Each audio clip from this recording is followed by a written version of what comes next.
The rain fell in relentless sheets over the market town of Ludlow, turning the cobblestones slick and black. It was April of 1502, and the air hung heavy with the smell of wet earth and burning pitch from torches struggling against the wind. Along the narrow streets, villagers stood silently, their heads bowed, as a slow and sombre procession wound its way toward the chapel. At its centre, carried on a bier draped in black velvet and Tudor gold, lay the coffin of a boy no older than 15, who had been destined to be king.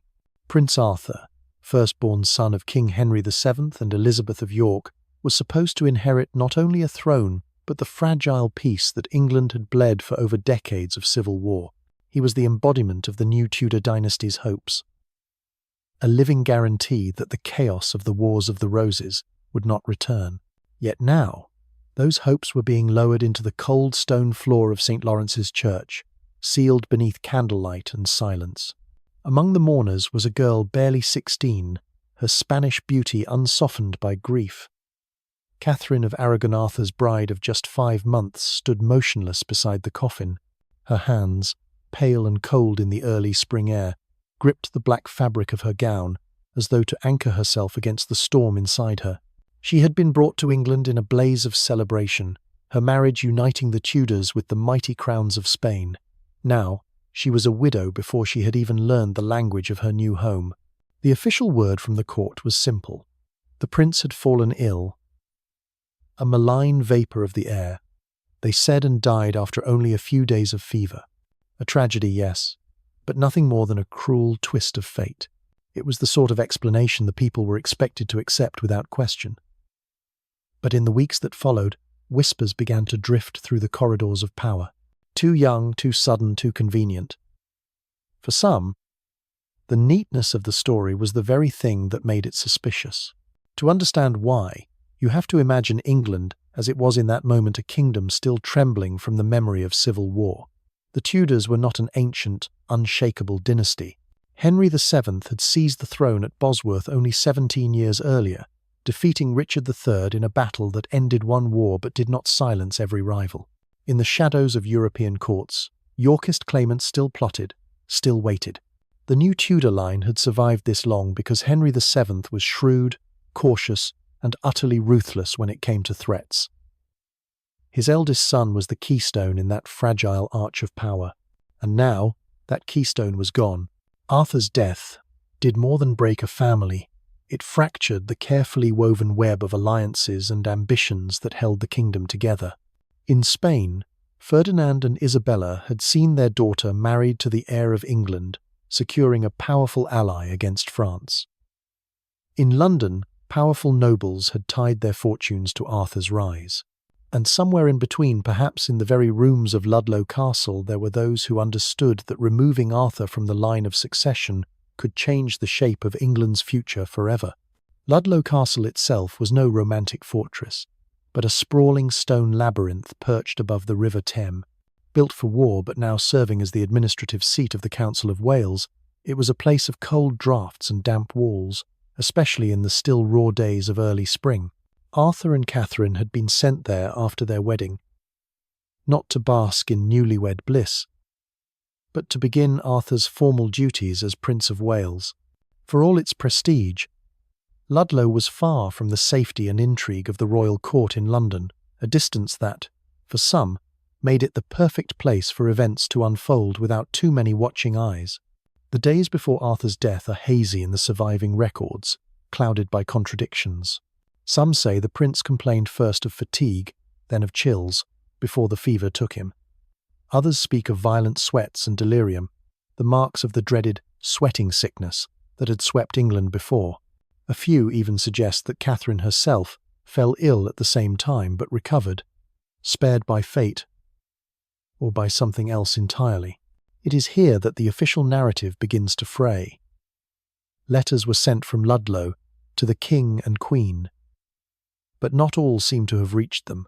One chronicler claimed that the news of Arthur's worsening condition was delayed deliberately by a figure at court whose loyalty was not to the prince, but to a different future heir. Even the announcement of his death reached London in a strangely muted tone, as if the message had been prepared to smooth the shock before it landed.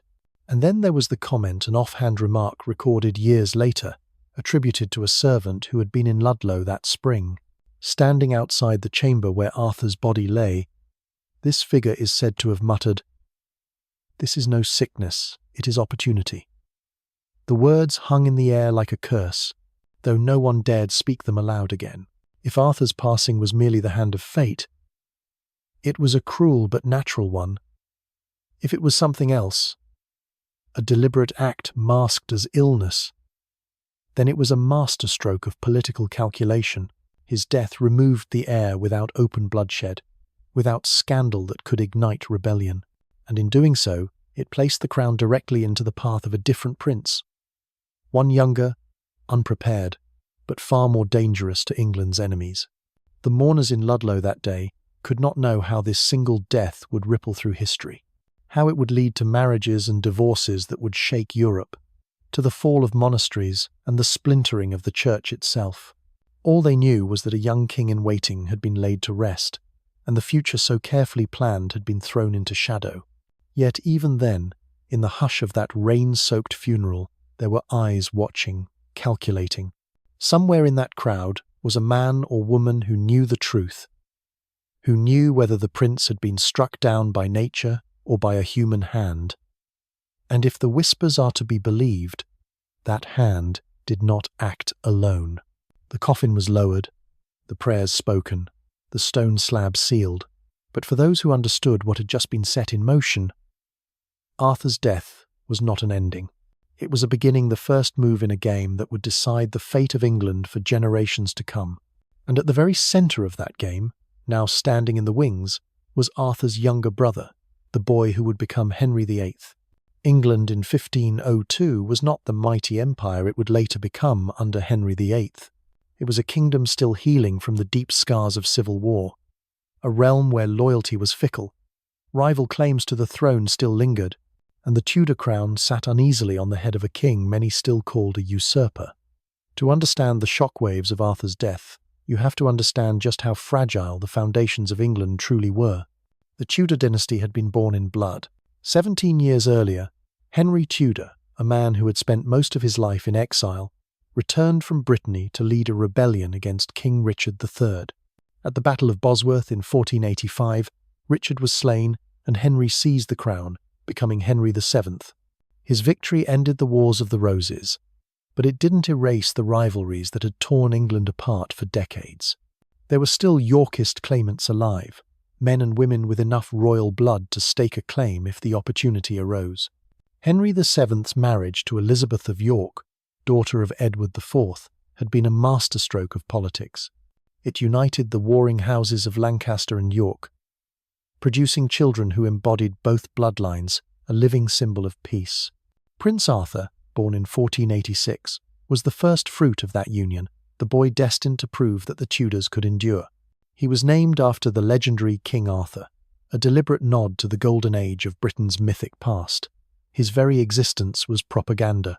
But beneath the pageantry, the Tudor throne was far from secure. Rebellions had already tested Henry VII's grip on power. The Lambert Simnel uprising in 1487 and Perkin Warbeck's claim in the 1492nd proved that the embers of civil war could reignite if the succession looked weak. Arthur wasn't just a prince. He was a living shield against those embers. His survival meant continuity. His death meant vulnerability. And Arthur's death came at a particularly dangerous moment. Only months earlier, in November 1501, England had hosted one of the most important diplomatic events of Henry VII's reign, the wedding of Arthur to Catherine of Aragon. This was not just a marriage, it was a binding of England to Spain, then one of the most powerful kingdoms in Europe. Catherine was the daughter of Ferdinand of Aragon and Isabella of Castile, the same monarchs who had completed the Reconquista and financed Christopher Columbus's voyage to the New World. This alliance was meant to protect England against France, its traditional rival. It was a bold statement. The Tudors were no longer an upstart dynasty but a legitimate player on the European stage. The ink was barely dry on the marriage treaty when Arthur was dead. For some at court, this was a disaster. Without Arthur, the marriage alliance stood on shaky ground. Catherine was now a widow in a foreign land, and her value as a diplomatic bride was in question. The Spanish crown had no interest in wasting their daughter's future on a dead-end union. For others, however, Arthur's death was an opportunity, a chance to redirect the alliance, or even to break it entirely, depending on their political leanings. At Henry VII's court, factions had formed long before this tragedy. On one side were those who favoured the Spanish alliance, seeing it as the key to England's security and prosperity. On the other were nobles and advisers, who feared that Spanish influence would overwhelm English independence, dragging the kingdom into wars and debts it could not afford. There was also the matter of the Yorkist threat. Though Elizabeth of York had married into the Tudor family, there were still Yorkist exiles abroad, some under French protection. Any instability in the Tudor line of succession could invite foreign meddling. Arthur's death, therefore, was not just a personal loss, it was an opening for enemies to exploit. And enemies there were. France, England's old adversary, had no love for the Tudors, and every reason to undermine their alliances. The Holy Roman Empire, too, had shifting interests in the balance of power between England, Spain, and France. Even within England's own borders, some nobles had never accepted the legitimacy of Henry VII's reign. It's here that suspicion begins to creep into the historical narrative. If Arthur's death was not the result of illness, who stood to gain? The obvious answer is his younger brother, Henry, who now became heir to the throne. But a 15-year-old boy could hardly orchestrate such a plot alone. The real question is, were there power brokers in the court, men and women, with both the means and the motive, who saw Arthur's removal as the simplest way to secure their own positions? The danger wasn't just in losing Arthur, it was in what his death represented to the kingdom's enemies. To the Tudors, the line of succession now looked thin. Henry was still a child. If anything happened to him, the dynasty could collapse, plunging England back into war. To those who lived through the Wars of the Roses, that was a nightmare too terrible to contemplate, but to the Tudors' enemies, it was a dream worth pursuing. And so, in the weeks after Arthur's funeral, the court was gripped by a strange combination of grief and calculation. Behind the black mourning veils, there were quiet conversations in corners, hurried exchanges of letters, sudden shifts in alliances. The Spanish ambassadors demanded assurances that Catherine would not be cast aside. English nobles jostled for influence over the young Prince Henry. And somewhere in that shifting web of intrigue, the first quiet rumours began to circulate that Arthur had not died by chance. The official cause remained a sudden illness. The king ordered no inquiry, and no one dared to demand one publicly. But the fact that the matter was dropped so quickly was, in itself, suspicious. In the brutal world of Tudor politics, a royal death was rarely without consequence, and when the consequences were this dramatic, the idea of coincidence seemed almost naive. If there was foul play, it had been executed perfectly, swift, clean, and without a trace that could bring the killer to justice. For now, the Tudors turned their attention to shoring up their dynasty. But Arthur's death had changed the balance of power in ways they could not yet imagine. Because far from the cold stone walls of Ludlow, in the heart of the Welsh marches, a story was beginning to take shape, one of isolation, illness, and a sudden, suspicious decline. And in the weeks leading up to that moment, Prince Arthur's life at Ludlow Castle had been a curious mix of duty, ceremony, and a growing sense of unease. It was here, in the damp corridors of that border fortress, that the seeds of the tragedy and perhaps the crime had been sown. In November of 1501, England erupted in celebration. The marriage of Prince Arthur to Catherine of Aragon was more than a royal wedding, it was the crowning jewel of King Henry VII's diplomacy. London had been transformed into a festival of pageantry, the streets lined with tapestries, the air filled with the scent of roasting meats and sweet wine, and crowds pressing so close to see the new princess that the royal guards struggled to keep order. Catherine, just 16, glowed beneath a glittering headdress, her gown shimmering with Spanish gold thread. Beside her, Arthur, slender, pale, and dignified beyond his years, looked every inch the future king. The two had been brought together not by romance but by politics. Yet, by all accounts, they played their roles well. During the elaborate wedding ceremony at St. Paul's Cathedral, the Archbishop's words rang out like a prophecy. This union would bind England and Spain in a bond of peace and strength. For the watching nobility, it was a promise of stability. For the common people, it was a spectacle they would remember for the rest of their lives. But the celebrations ended quickly. Instead of remaining in the lively court of London, Arthur and Catherine were sent west to Ludlow Castle, the seat of the Council of Wales and the Marches. This was no romantic honeymoon retreat. Ludlow was a working fortress, cold, draughty, and perched on the borderlands, where English authority had to be asserted daily. It was Arthur's duty as Prince of Wales to preside over the council there, learning the art of governance far from the capital. Catherine, still adjusting to a new country and unfamiliar customs, followed him into this isolated and politically charged outpost. The journey itself was long and grueling. November's damp chill seeped into bone and fabric alike, and the roads were little more than muddy tracks in some places. When the couple finally arrived, they found Ludlow Castle's great stone walls looming against the grey sky, its towers like dark sentinels watching over the town below. The castle was impressive, but it lacked the warmth and refinement of London's palaces. Fires roared in the hearths, yet the stone corridors remained cold, and the nights brought with them a biting wind that rattled the shutters. Despite the conditions, there was ceremony to uphold. Arthur took his place at the head of the council, presiding over disputes and issuing decrees, his young bride at his side for official occasions. Catherine, who spoke little English at the time, often communicated through her Spanish attendants, observing her new life with quiet composure. There were feasts, yes, roasted meats, spiced wines, musicians playing in the great hall, but the constant damp and the thin winter light gave Ludlow a subdued, almost eerie atmosphere. It was in this setting that the first shadows fell over the marriage. In early spring, the castle's routine was disrupted by whispers of sickness.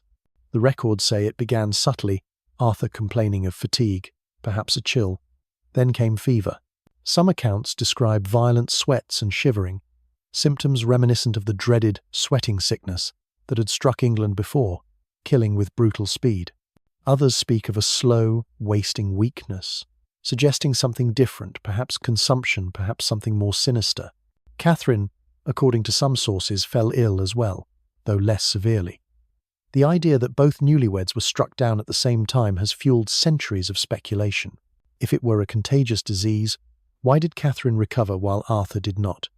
Was it the difference in their constitutions, or was there something else at play? Within Ludlow, the mood shifted from celebration to dread. Servants carried messages to and from Arthur's chambers, their faces tight with worry. Physicians were summoned, but their treatments, bleeding, herbal tonics, and prayers did little to halt the decline. Outside the castle walls, townsfolk heard rumours that the prince had taken gravely ill, though no one knew the cause. And then there is the curious matter of the letters. Officially, word of Arthur's illness was sent to the king and queen in London, but some historians believe the severity of his condition was not communicated immediately. One chronicler claimed the news was delayed, intercepted, perhaps to give certain figures at court time to prepare for the inevitable shift in power. If this is true, it would mean that someone in or near Ludlow had a vested interest in controlling the flow of information about the heir to the throne. As the days passed, Arthur's condition worsened. Witnesses describe him as pale and drawn, his voice weak, his movements sluggish. The once promising youth, trained for kingship from birth, now seemed a shadow of himself. Catherine remained at his side as much as her own health allowed, but even her presence could not turn the tide. By early April, the outcome was clear. The prince was dying. When death finally came, it was swift. Arthur was just 15 years old. His body was prepared for burial, his face veiled, and his remains placed in a lead-lined coffin to make the journey back to Worcester Cathedral, where he would be laid to rest. The official statement from the court was brief and impersonal. A malignant fever had taken the young prince. But for those in Ludlow, The loss was not just a personal tragedy, it was the extinguishing of a light they had all believed would guide England into a new, stable era. And yet, even as the mourning began, there were murmurs in the corners of the castle, servants glancing over their shoulders before speaking, courtiers exchanging meaningful looks. The illness had been sudden, yes, but it had also been selective. Catherine's recovery stood in stark contrast to her husband's fate. And then there were the letters, the ones that never seemed to reach London in time, the ones that vanished altogether. Who controlled the information from Ludlow during those critical days? And why? These questions would linger in the minds of those who knew the story. Some would dismiss them as the natural result of fear and confusion in a time of crisis. Others would whisper, quietly, that a hand had guided the course of events, that Arthur's death had not been the work of chance or nature, but of deliberate human will. If that were true, then the final weeks at Ludlow had been more than the slow fade of a young prince's life. They had been the opening act in a carefully staged drama, one whose next moves would unfold in the heart of the Tudor court. And in the growing darkness of that suspicion, a more chilling question took shape. If Arthur was murdered, who had both the motive and the opportunity to see it done? In the centuries since Prince Arthur's death, historians have returned again and again to the same unsettling question. Was it really illness that claimed the heir to England's throne, or was he helped into his grave? The Tudor court was a place where ambition and survival were inseparable, where smiles could hide daggers, and where the line between loyalty and betrayal blurred in the flicker of candlelight. Arthur's sudden demise, coming just months after his politically monumental marriage, was simply too convenient for some, and from that convenience grew a web of theories, each darker than the last. One of the most enduring suspicions is that Arthur was poisoned. In the early 16th century, poison was not the exotic tool of fiction. It was a grimly practical weapon in the arsenals of both kings and commoners. Arsenic, in particular, was easily obtainable, tasteless in food, and difficult to detect without the science we take for granted today. A skilled hand could administer it slowly, mimicking the symptoms of natural illness until it was too late. If poison was indeed the instrument, the question becomes, who could have done it? And more importantly, who would have wanted to? The first and most obvious beneficiary was Arthur's younger brother, Henry. At the time, Henry was just 10 years old, raised in the expectation that he would spend his life as a nobleman, perhaps in the church, far from the throne. Arthur's death changed everything. Overnight, Henry became the heir, the future of the Tudor dynasty. But while the boy himself could not have orchestrated such a scheme, there were those around him who might have seen in him a preferable ruler, or at least a ruler they could control. Here, suspicion falls on factions within the court. The Tudors were young as a dynasty, and Henry VII's court was full of men who had risen with him and who jealously guarded their influence. It's not hard to imagine that certain lords, advisors, or even members of the royal household might have preferred the more impressionable younger brother to Arthur, who was already showing signs of independence in his governance at Ludlow. Then there were the political opponents of the Spanish alliance. Arthur's marriage to Catherine of Aragon had been Henry VII's masterstroke of foreign policy, binding England to Spain in mutual defence against France. But not everyone welcomed Spanish influence at court. Some feared that through Catherine, Spain would gain undue sway over England's affairs, perhaps even pulling the kingdom into costly foreign wars. For such men, Arthur's death was a way to sever, or at least loosen those bonds, before they could tighten. Foreign powers cannot be ruled out either. France, long England's rival, had much to gain from destabilising the Tudor succession. A disputed throne, or a weakened king, would give them leverage in their ongoing continental ambitions. The Yorkist exiles, scattered but not defeated after Bosworth, may also have had a hand. For them, every crack in the Tudor foundation was an opportunity to restore their claim. And yet, the strangest detail is the role of Catherine herself. She was reportedly ill at the same time as Arthur, but recovered, leading to speculation some cruel. Some calculated that the sickness was no sickness at all, but a selective attack. Was Catherine the intended target, with Arthur's death an accident? Or was she deliberately spared? If the latter, it raises another theory, that someone wanted her free to marry Henry. This idea, while sensational, has a chilling logic. By marrying Catherine to Henry after Arthur's death, the alliance with Spain could still be preserved without the inconvenience of Arthur's independence or potential political loyalties. The young Henry, still a boy, could be moulded into the perfect partner for Spain's princess, a union forged under circumstances that would forever tie their fortunes together. In support of this theory, there are whispers recorded decades later. A Spanish attendant of Catherine's, in her old age, claimed to have overheard conversations at court during those fateful weeks in Ludlow. According to her, a great lord close to the king spoke of the prince's death as a necessity, one that would save the realm from misfortune. The servant's name is mostly lost to time, and the testimony, second-hand and politically dangerous, was never entered into the official record, but it survived in private letters, a ghost of a confession that still chills the spine. There is also the uncomfortable truth that in the Tudor court, royal deaths were often managed to avoid scandal. When a death occurred in suspicious circumstances, it was safer for all concerned to call it natural.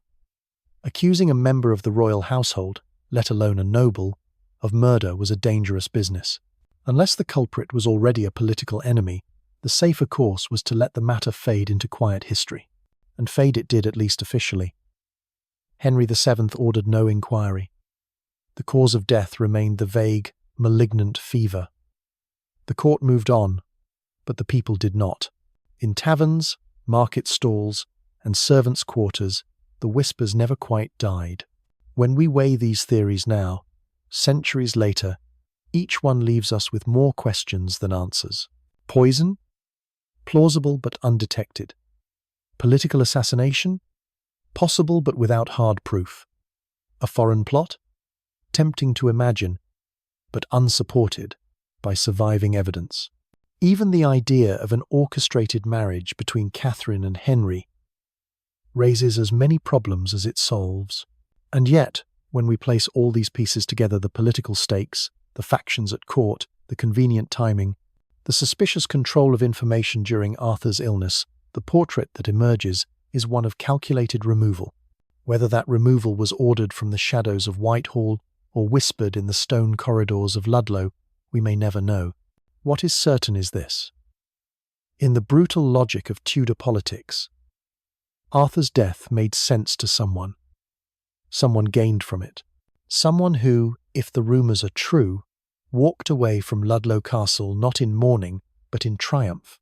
But if the shadow of murder hangs over Arthur's death, then it also casts its shape over the man who would inherit everything from him, his younger brother, Henry. And the path from grieving sibling to King of England would prove far more complex and far more dangerous than anyone could have predicted. When Arthur's coffin was lowered into the earth at Worcester Cathedral, there was a boy standing in the shadow of the bier who understood perhaps more than anyone else present just how much had changed. Henry, Duke of York, was only 10 years old, the second son of Henry VII and Elizabeth of York. Until that moment, his life had been mapped out with precision. A comfortable, prestigious existence as a high-ranking churchman, free from the constant dangers of kingship. He had been given the best tutors, a privileged education, but not the relentless political grooming Arthur endured as heir. Now, with one sudden death, the path before him had shifted forever. Henry VII, though devastated by the loss of his firstborn, wasted no time in reshaping the succession. The survival of the Tudor dynasty was everything, and now it rested entirely on the shoulders of a boy who had never been intended to wear the crown. Overnight, Henry was brought closer to the centre of power. His training changed. No longer lessons focused on theology and ecclesiastical administration, but the arts of statecraft, diplomacy, and most importantly, war. The younger Henry had always been different from his older brother. Arthur was quiet, thoughtful, and scholarly, a boy moulded by expectation to be cautious and deliberate. Henry was something else entirely, athletic, charismatic, and restless, with a taste for display and a confidence that bordered on arrogance. where Arthur approached responsibility with measured grace, Henry embraced the idea of command as though it were his birthright. Some at court found this shift exhilarating, others found it alarming. And then there was Catherine of Aragon. The Spanish princess, still reeling from her husband's death, now found herself in a precarious position. The alliance her marriage had forged between England and Spain was too valuable to be abandoned. But she was young, widowed, and stranded in a foreign court. In the weeks after Arthur's death, diplomatic discussions began quietly at first about the possibility of marrying Catherine to Henry instead. Such a union would preserve the alliance and ensure that Catherine's considerable dowry remained in Tudor hands. For Henry VII, the idea was politically sound, but for the boy who would one day be Henry VIII, the situation was more complicated. Catherine was 6 years his senior, and though by all accounts she was beautiful and intelligent, the match would be more duty than choice. Still, the thought of taking the place not only as heir to the throne, but also as husband to his brother's widow, must have stirred something in him, perhaps ambition, perhaps something darker. It is here that some historians allow themselves to speculate. If factions within the court had indeed wanted Henry on the throne instead of Arthur, was the marriage to Catherine always part of their vision? Was Arthur's death simply step one in a longer plan to place Henry at the centre of power, tied to Spain's influence but without Arthur's independent streak? If so, the speed with which Henry began to be groomed as heir could suggest a readiness for this outcome, a readiness that might not have been entirely coincidental. The young Henry adapted quickly to his new role. He threw himself into training, mastering languages, music, hunting, and the joust with equal skill. His charm made him popular among courtiers, while his physical prowess and taste for spectacle won him admirers beyond the palace walls. But beneath the pageantry, he was learning something more dangerous, the careful balancing act of Tudor politics, where every friendship was a potential alliance, and every slight could be a mortal threat. Arthur's absence left more than a vacancy in the succession, it left a ghost. The court rarely spoke openly of the dead prince, but his memory lingered, particularly in the figure of Catherine. The new heir and his brother's widow would spend years in a kind of suspended alliance, their marriage delayed by papal dispensation issues and endless negotiations over her dowry. But in that long, uneasy waiting period, Henry learned something vital: patience in pursuit of power. Years later, when Henry finally took the throne, he would claim that his marriage to Catherine was cursed, that God had punished him for taking his brother's wife.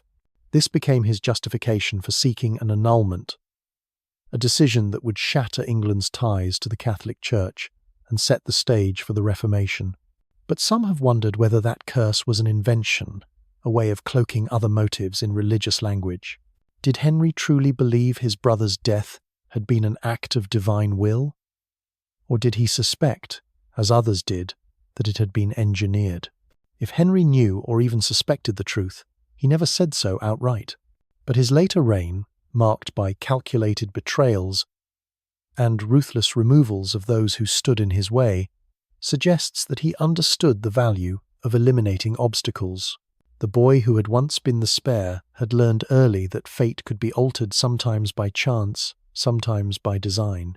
What is certain is that Arthur's death transformed Henry into the sole hope of the Tudor line, and with that mantle came both power and peril.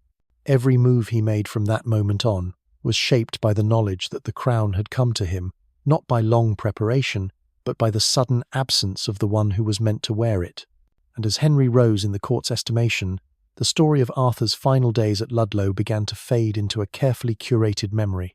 The records grew sparse, the questions went unanswered, and the possibility of foul play became just another whispered rumour in the corridors of Whitehall. But history has a way of preserving certain shadows.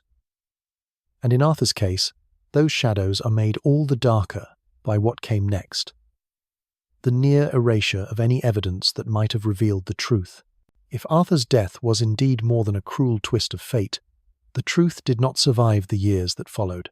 What we have today is not a neat bundle of records preserved in the royal archives, but a broken trail, scraps of testimony, gaps where letters should be, official documents so vague They raise more questions than they answer. It is as though, in the weeks and months after Arthur died, someone began carefully sweeping the floor of history, brushing away anything that might hint at what really happened in Ludlow. The first thing missing is a clear, detailed medical account. In the Tudor period, royal physicians often recorded the illnesses of their charges with meticulous care, if only to protect themselves from accusations of negligence. For a death as significant as Arthur's, one would expect a record describing his symptoms, treatments, and the course of the disease. Instead, we have only the broad, evasive phrase, "a malign vapour of the air." The sort of description that could apply to everything from influenza to plague to deliberate poisoning. No physician's name is firmly attached to the record. No detailed timeline of his decline has survived. Then there are the letters. We know that communications were sent between Ludlow and London during Arthur's illness messages to the king and queen, informing them of their son's condition. But several of these letters have simply vanished. The gaps are telling. In some cases, we have a reply from London to a letter that no longer exists. In others, the sequence of correspondence is broken by abrupt silences, as though certain messages were intercepted and removed from the chain. Some historians believe this was the work of political filtering, someone controlling the flow of information to shape the royal family's understanding of events. If the king learned of Arthur's worsening health too late, he could do nothing but accept the news of death when it arrived. And if that delay benefited certain factions at court, the destruction of those letters would be a simple way to erase the evidence. Even more curious is the disappearance of household accounts from Ludlow during the early months of 1502. These records, usually dry lists of expenses, can be a treasure trove for historians. Purchases of unusual herbs or foodstuffs, payments to travelling apothecaries, or sudden changes in staff can reveal a great deal about the events inside a castle. Yet for the very weeks when Arthur fell ill, the surviving accounts are incomplete or missing entirely. The gap may be innocent fire, water damage, or simple loss over time. But in the context of other missing documents, it feels like another deliberate sweep of the broom. Testimonies from those present at Ludlow are equally elusive. Servants, guards, and attendants who might have seen or heard something either left no record or spoke in contradictions. Some accounts claim Catherine of Aragon was gravely ill alongside Arthur. Others insist she was only mildly unwell, if at all. One attendant recalled Arthur speaking lucidly the night before his death. Another swore he was delirious for days. The contradictions make it nearly impossible to separate fact from rumour. There is one story, however, that stands apart. It comes not from English records, but from Spanish sources decades later. A member of Catherine's household, speaking long after the events, claimed that during those final days at Ludlow, she overheard a conversation between two English courtiers. In it, one man reportedly remarked that Arthur's death would make matters simpler and that the realm will thank us. No names were attached to the account, and its reliability is questionable. It may have been coloured by later politics between England and Spain. Still, it is the closest thing we have to a direct suggestion of intent. The destruction of evidence in Tudor England was not uncommon. Records were often altered or purged to protect reputations, particularly those of the royal family. But the thoroughness with which Arthur's death seems to have been obscured is striking. No formal inquiry was launched, no attempt made to identify the cause beyond vague platitudes. Within months, the court's attention had shifted to the future, to Henry's training as heir, to negotiations over Catherine's fate, to the ongoing dance of alliances and rivalries in Europe. This speed in moving on could be interpreted as pragmatism. The Tudors had little to gain from dwelling on tragedy when their dynasty still hung by a thread, but it could also be seen as an intentional burial, not just of a prince, but of the truth. And yet, even when evidence is scattered, certain shapes remain. In the absence of direct proof, patterns begin to matter. Patterns of who gained power, who lost it, who emerged from the crisis stronger than before. In Arthur's case, the winners were clear, the younger Henry and those who stood closest to him. The losers, were harder to see, perhaps because they had been silenced. The historical record on Arthur ends abruptly, like a candle snuffed out. What survives is a lingering question, a silence that seems too carefully arranged to be accidental. And into that silence slips the most tantalizing possibility of all, that someone alive at the time knew exactly what had happened and took deliberate steps to make sure the rest of the world never would. But history has a way of leaving behind survivors not just of people, but of stories. And one such story comes from a figure almost entirely forgotten, a witness whose account was ignored in its time but might hold the last, flickering clue to whether Arthur died by fate or by design. Her name was never recorded in the official English chronicles. To the court in London, she was merely another servant in the vast machinery of a royal household, a Spanish attendant to Catherine of Aragon, young and largely invisible. Yet in the decades after Prince Arthur's death, her voice would surface in a private letter sent across the Channel, carrying a memory she claimed had haunted her for years. According to this attendant, the days in Ludlow Castle before Arthur's death were filled with a tension she could not explain at the time. She recalled hurried footsteps in the corridors, hushed conversations that ended the moment she entered a room, and a strange, almost rehearsed solemnity among certain English courtiers. Catherine was confined to her chambers, supposedly recovering from the same sweating sickness that had struck Arthur. The attendant brought her meals, carried water, and sat quietly by the fire when the princess slept. It was during one of these errands that she claimed to have overheard the conversation, the fragment of speech that would burn itself into her memory. Passing through a narrow passage behind the great hall, she heard voices drifting from a half-open door. Two men were speaking in low tones. One of them, a voice she described as deep and measured, said something like, "It will make matters simpler." The boy was never strong. Better now than later. The other replied, "And the realm will thank us." The attendant froze, unsure whether she was hearing treason or something more benign. She dared not linger, but she recognized the cadence of the first voice. A man she had seen in Arthur's company during meals, seated high enough to mark him as a figure of importance. She never named him, at least not in the surviving record, perhaps out of fear for her life. When she later told another member of Catherine's household what she had heard, she was warned to keep silent. Do not repeat it. In England, words can hang you as swiftly as deeds. And so she did, burying the memory beneath years of service. First to Catherine, and later, indirectly, to Henry VIII himself when Catherine became his queen. It was only after Catherine's fall from favour, long after she had been cast aside for Anne Boleyn, that the attendant allowed her story to slip into writing. The letter, sent to a relative in Spain, described the scene at Ludlow in guarded detail. By then, the attendant was far removed from England and had no illusions about justice. She wrote not to accuse, but to unburden herself, as though setting the memory down on paper might finally quiet it. That letter never reached any court of law, nor was it preserved in English archives. It survives only as a mention in a Spanish ambassador's notes, decades later.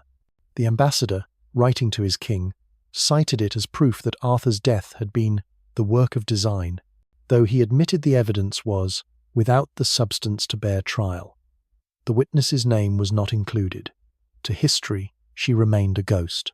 Skeptics point out that the story surfaced in a period of high tension between England and Spain, when Catherine's relatives had every reason to cast Henry VIII and his court in the darkest possible light. They argue that the attendant's memory, decades old, could have been distorted by politics, resentment, or the simple decay of time. But even if the details are blurred, the essence of her claim is hard to dismiss. That someone at Ludlow spoke of Arthur's death not as tragedy, but as convenience. There are other small, chilling threads that seem to tie to her account. Several of Arthur's household officers were quietly replaced in the months after his death. One, a chamberlain who had served the prince closely, disappeared from the record entirely. Another resurfaced in service to young Henry. His fortunes suddenly improved. None of this proves conspiracy, But in the tightly controlled world of Tudor patronage, such changes often had meaning. The hidden witness never stood before a judge, never swore her testimony, but her story lingers as one of the few first-hand accounts that suggest Arthur's death might not have been left to chance. In the absence of hard evidence, it is the tone of those overheard words, "better now than later, the realm will thank us," that chills the blood. It is the cold logic of politics, stripped bare of sentiment. If her account is true, then Arthur's fate was decided not by illness but by calculation. His life was weighed against the interests of the realm, or rather, against the interests of those who claimed to speak for it.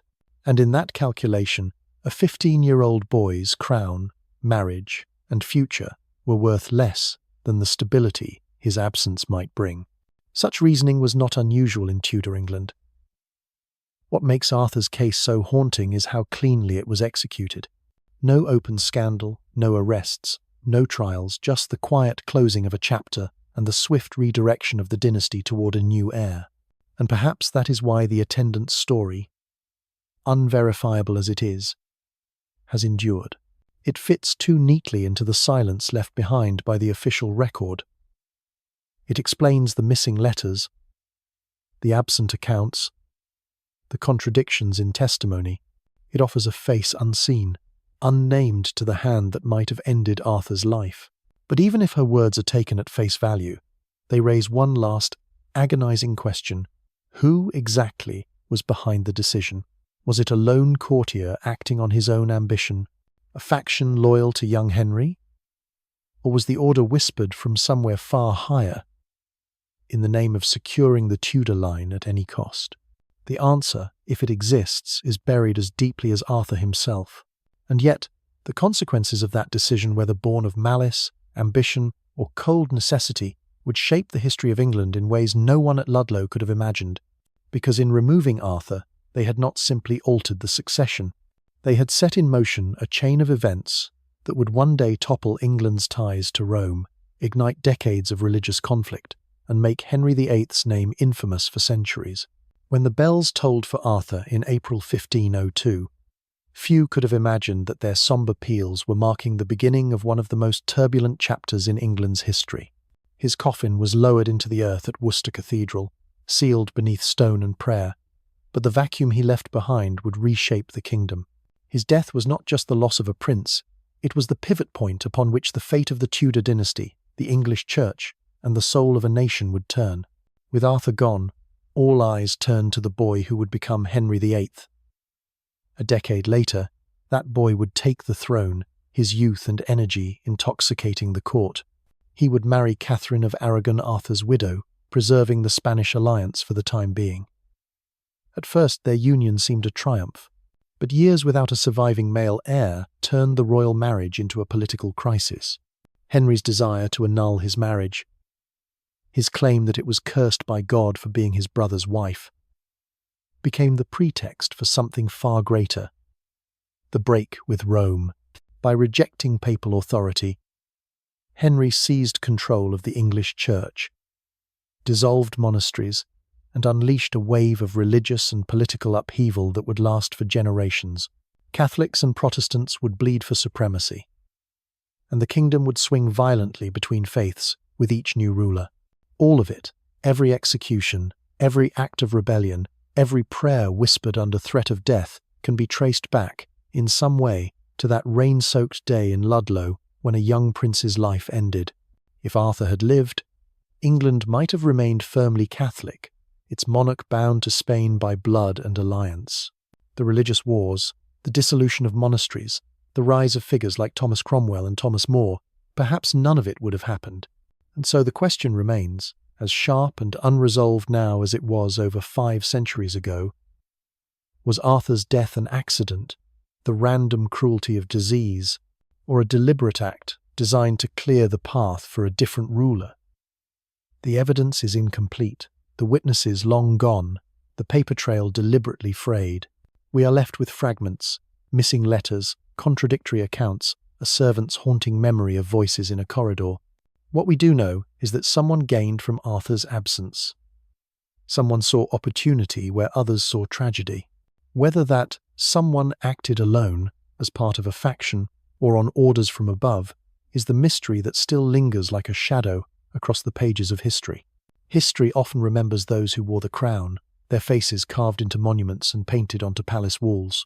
But the fate of the crown itself is just as often decided by those who never wore it, by the brothers, the sons, the rivals who died too soon. Arthur was one of these. He is a ghost at the edge of the Tudor story. A figure defined less by what he did than by the empty space he left behind. And perhaps that is the final, chilling truth. England's history was not shaped only by Henry VIII's ambition or by the power of Rome, but by a single death in a cold, damp castle, a death that may have been the perfect crime. If you were standing in those corridors of Ludlow, hearing the whispers, seeing the prince waste away, would you have believed it was illness? Or would you have sensed the hidden hand behind it? Let me know what you think in the comments. Was Prince Arthur's death a twist of fate, or a carefully planned murder that changed the course of history? If you enjoyed this deep dive into one of history's most haunting mysteries, don't forget to like, subscribe, and share this video. It helps bring more dark, forgotten stories to light. And if you want more tales of conspiracy, betrayal, and power from history's shadowed corners, ring that bell so you'll know the moment a new story drops. Thanks for watching, and until next time, remember, the past is never truly dead. It's just waiting to be found.